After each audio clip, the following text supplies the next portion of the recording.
I've been a real estate agent for 2 months, and this is everything I wish I knew before starting. So, just some background about me. I got my license back in January of this year. What you don't learn is that there's kind of a big gap between getting your license and actually starting in real estate. In January, I took the exam after taking my 63-hour course, which is what you need to take.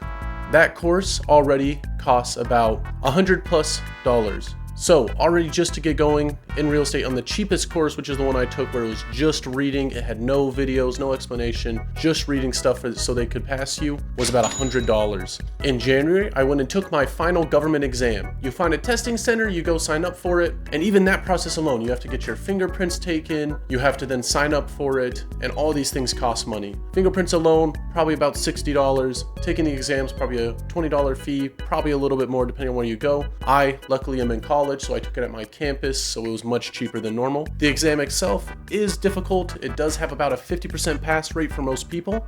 It took me one try, but it was a long exam, took about an hour and a half to take. Then I had my license, already about $200 to $300 in, depending on how you looked at it. If you consider time taken, stuff like that, much longer. So, once you get your license, what should you look forward to next? Once you get your license, brokerages will immediately start reaching out to you. Even before you pass the exam, they'll start reaching out to you, interested in recruiting you to their brokerage. Do not go into this thinking you need them more than they need you, because they need you more, all right? You're who is gonna make money for that brokerage. They make nothing without the agents working there. So the more agents they have, even if you're not successful, they want you there just for the chance that you are. So they will reach out to you day and night trying to get you to work there. Make sure to do your research. If you're starting just from scratch, I'd recommend trying to find a team, join a team so they can teach you what's going on. They'll have their own training for you. They might even give you some listings to help you out, but they will kind of mentor you through this process because again, you'll help generate revenue for that team. What's a team, you might ask? Within a brokerage, there's someone who might run their own group in that brokerage. Every brokerage has a broker which oversees it, and then real estate agents that work for it. Within that, there could be separate pockets of agents that all work for each other, and you might want to find one of those, a team, because they kind of bolster themselves a little differently. So, when considering different brokerages, always look at their training. If you're brand new and know nothing about real estate like I did, it is always good to find a brokerage with tons of training. Anywhere with multiple classes that you can take per month is something you want to look into, because real estate is always changing. It is never a fixed thing. So every month you're going to want to go back to that course and retake it just to see what's changed. See what they have updates for, and make sure they have different courses throughout the month about how to use their CRM, their contact management tool, how to update your contracts in case they're asking for that, in case something's changed you don't know about. In this past year, the MLS changed where you can no longer list what you're being paid, your commission rate, on the MLS. That is something you want to know about, because if you don't know about that, that gets you in serious trouble. If you take your real estate course, they talk about all the time the fines and stuff you can get in trouble for. So make sure you're on top of that, make sure your brokerage is on top of that, and make sure there's someone who's going to push you to be the best they can. If you can have a coach or be on a team, that's what I recommend the most. I went with a Keller Williams branch where I'm from. Keller Williams has tons of great teaching. They're a nationwide branch, so tons of real estate agents, tons of resources, a very lucrative branch for when you start. That also makes it more competitive. You don't get as much one-on-one attention. You get more of like a generalized class setting.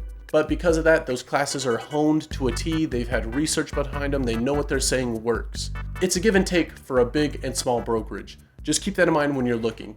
A lot of brokerages too, if you're trying to get into luxury, might only want agents that have already proved themselves with deals and how much they've made. So again, try to look for those starter brokerages for at least when you start. It's not a big deal to change brokerages later. I would not worry about it at all.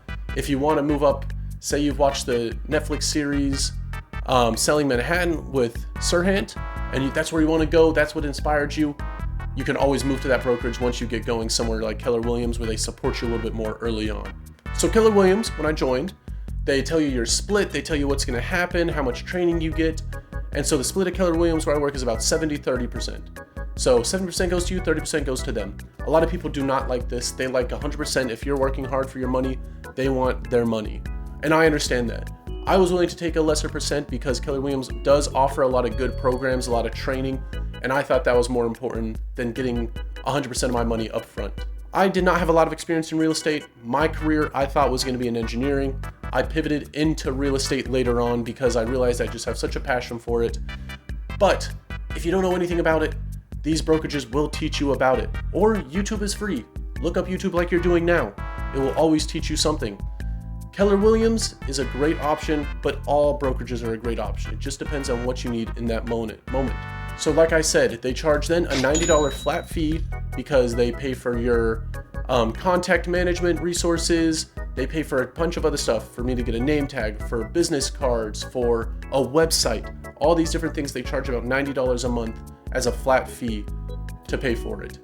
But when you make a deal, they just take it out of that. So if you make a sale, get your commission, they can take that out of it. You can say just take all of it out for the year, so you're just done with it, or whatever you want. But it is that flat fee on top of whatever you're paying. Also, on top of that, they have a max cap. They take that max cap up until about 8%. So at 8% for me, then they stop taking that. That's their money they've made. If you make any more on top of that from them, from their 30%, then you make 100%. So it's just a little bit to give back to the brokerage to make sure you're helping out what they're helping you with. One of the good ways to make money as a new agent is referrals. Say you don't know how to deal with it, you don't know what to deal with it, but you have someone who wants to buy a house from you, just refer them to someone else. Say, hey, I have this person, they're looking for this kind of area, and this could be anywhere nationwide. Just say, I have a client, can you help them? I just want 25% of your commission if you sell that house. And most agents would love the chance to have a client to help them. And that 25% fee is free money out for you. If they sell a house, you get $2,000 for doing nothing. All you did is say, hey, can you guys help this person buy a house? Which is your job anyways. So that is free money. Always look into that if you're not quite ready to run through a complete deal by yourself. Always consider that option so you can still be making money in this process. On top of that, let's talk about the MLS. Everyone has a different MLS depending on where you are, and it is expensive. I hate to say it. And you need it right when you start. Some people say you can get by without it, and I'm sure you can, but there's a lot of good information. A lot of the trainings are centered around the MLS, so you might just have to stomach up and pay for it. For me, it was about $600 to $800. The brokerage uses Stellar MLS, that's the one I use, and that one again, about $600 to a little bit more, depending on time of year, their discounts, stuff like that. On top of that, you have to join an association. What's an association? NAR, the National Association of Realtors. We've all read about it in our training. If you haven't, it is what oversees kind of the practices of realtors, about what we do, our morals, stuff like that. You have to join that. Most brokerages will require it. If they don't, I really recommend you do, because they have their own set of trainings outside of your brokerage that can also be really good to help you along. But that also will cost you about $600, if not more, depending on where you're at. Always join a local association because they're going to be more helpful, more local, more tuned into your market. Instead of joining the National Association of Realtors, join your local. Say you're in Orlando, Florida. The Orlando Association of Realtors, they are associated with NAR. So they are with them. You still get access to all their stuff, but you get a little bit more fine-tuned to your area. Always consider that. I think you pretty much have to, depending on which brokerage you join, and the benefits you get are worth that money. But these are year subscriptions. So again, once you pay them, the clock is ticking to kind of get that first deal. So you're kind of stacking that money for the next year to pay for it again. Now let's talk about what I've learned actually. So I've been doing this 2 months. What have I learned? So just taking the course right off the start, I would say is where a lot of my knowledge has come from. I also am still in college and taking real estate courses, and that course kind of follows the structure of your real estate training closely. So I've learned a ton from both those things, but they talk about very similar things. So legality, how to talk to people, how to reach out to people, but that's not what you care about. You know, that doesn't teach you how to manage the contracts, how to reach out, how to continue to follow up with your contacts, because that's what's the most important. Most people don't want to buy a house the first time you talk to them.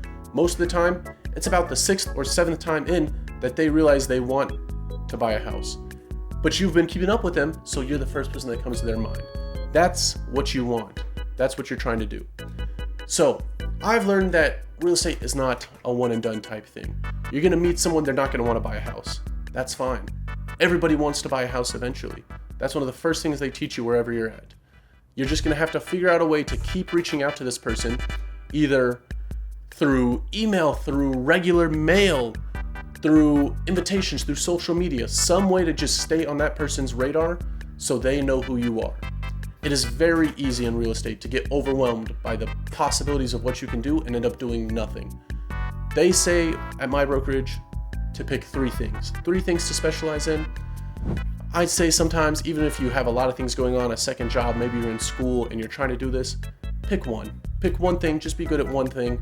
And when more time frees up, maybe you get that first deal, you get the ball rolling a little bit, open up to two or three things. Say cold calling, say open houses, social media like this. Just pick one thing, try to be great at it.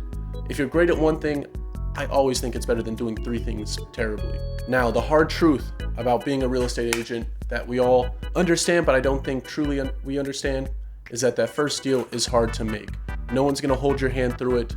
I have not yet had a deal. I've made $0 doing this so far.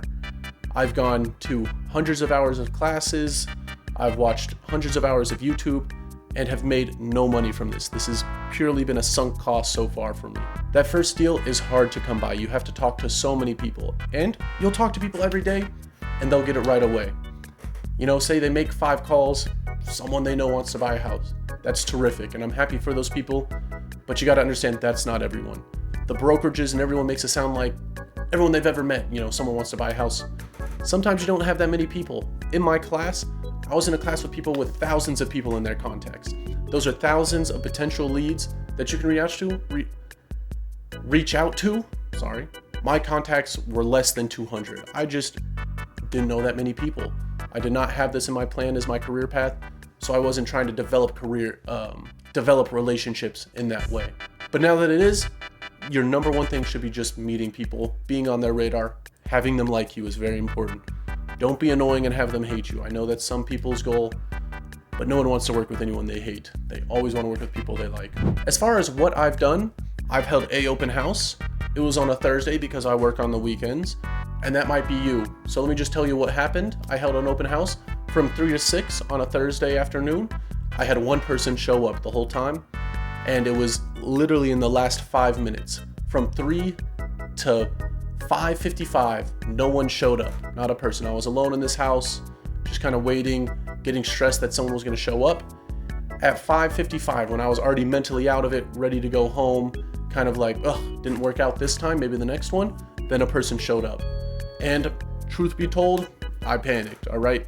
The first time you meet someone, it's gonna be a panic. You're not gonna really know what to say. Everything you've practiced, you're gonna forget. That is okay. I'm here to tell you guys, it is okay to freak out the first time. There's always gonna be more options. No one is good at anything the first time they do anything. Everyone's bad when they start. I'm bad. I'm still bad. I'm still trying to figure it out. That's what I'm here for, to just teach you guys as I go along, maybe to help you with your current mindset, because I understand that mindset. I'm in that mindset. A guy came, he was looking for a second house, he was pre-approved, he was an investor, a great guy to try to get a contact for. I panicked so bad because I was like, this is the exact person they tell you to look for coming to an open house. I forgot to even ask them to sign in. I don't even have their contact information. My one person at my one open house, I mess up and don't even have a way to contact them. But that is okay, it's about the experience. So now I know the next time I hold an open house, that first person that comes in, I'm gonna make sure they sign in because I need them to sign in, or else it's gonna be another 3 hours to panic. If you guys have any questions, feel free, reach out to me. I'd love to talk about it. If you have any advice, also reach out to me. I'm not an expert. I'm just going through this and hoping I can help some people out going through it as well. Thank you. Like, subscribe, let me know. I'll post some more videos soon.